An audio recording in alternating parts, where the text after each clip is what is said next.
So let's talk about the overall crypto market really quick, give you a latest and greatest status update on what is going on. Okay, so right here, right now, we are continuing, in my opinion, to kind of deal with the fallout from the Federal Reserve Chairman Powell coming out late Thursday evening approximately, and basically saying that they were going to raise the base interest rate 50 basis points instead of the expected 25 basis points.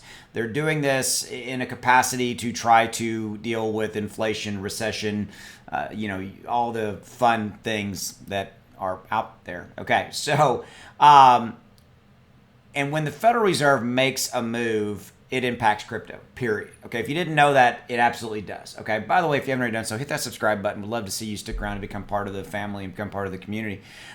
So definitely remember that the Federal Reserve is part of the equation. Okay, and so we had a really bad day on Friday. The overall stock market, just to give you some perspective, was down 981 points on Friday alone, and the NASDAQ was down 335. That is some massive drops, okay?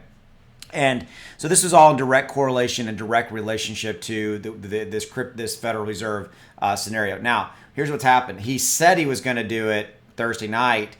The meeting is not until May, okay? So, ironically, my hope, and the key word being hope, my hope is that this is almost like a Band-Aid, when you have to pull a Band-Aid off. How you've got hair on your arm and you pull a Band-Aid off and you're like, oh, this is going to really, really not be good. And you pull it off and it pulls some hair, but you pull it off and you get it done and you move on, right? And so I'm big into metaphors. So I'm always like trying to think of a good metaphor. And to me, that's one. So maybe we've ripped the Band-Aid off, okay, and taken some hair with it. It wasn't a fun event. But what I'm hoping is going to happen here as far as the crypto market is this. So instead of languishing with what are they going to do or not going to do, the Federal Reserve leading up to this meeting in May, now we all know. Now we know what's coming. The decision has been made. It's out there. It's been digested. Now maybe it's behind us, and now we can maybe start to move on as far as the crypto market does and start to get back into some green territory and start to grow the overall market cap of the entire crypto market.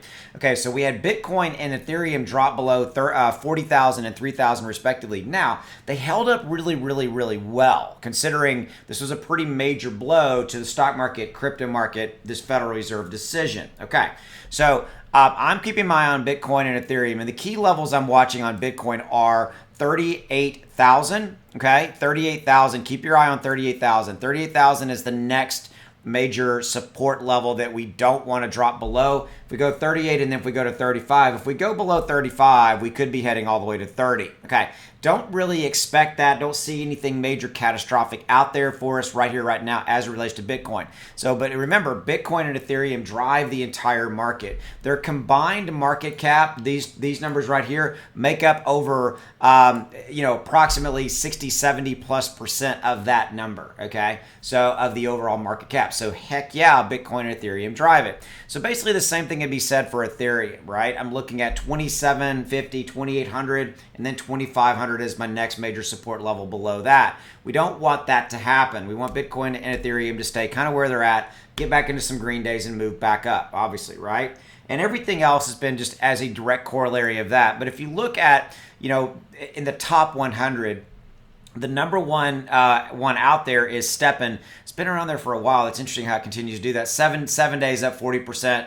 In the last 24 hours, only up 5.5%. You can see that really out of the top 100, nothing is really in the major green territory. And you can see as far as the other side of the equation, nothing's really majorly down. Monero chain only down in the last 24 hours, 8 and 7% respectively. Kind of, there's this just really, we're really kind of, again, treading water here in this scenario, okay? So this is kind of where I expect us to stay for a while, guys, okay? By the way, crypto fear and greed inched down to it stayed at a 24. It was 24 yesterday. It's a 24 today. Previous days was 26, 27, 27. That's kind of the last 4 or 5 days.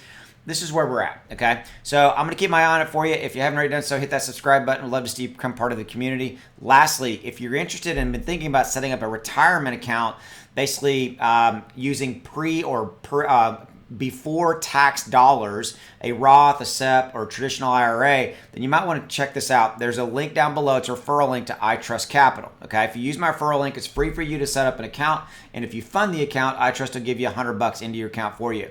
The cool thing about what iTrust is doing is that you can buy and sell crypto. Shiba Inu, Bitcoin, Ethereum, you name it.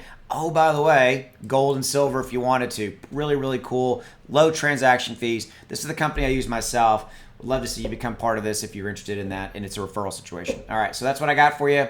Go make some money. I'll see you.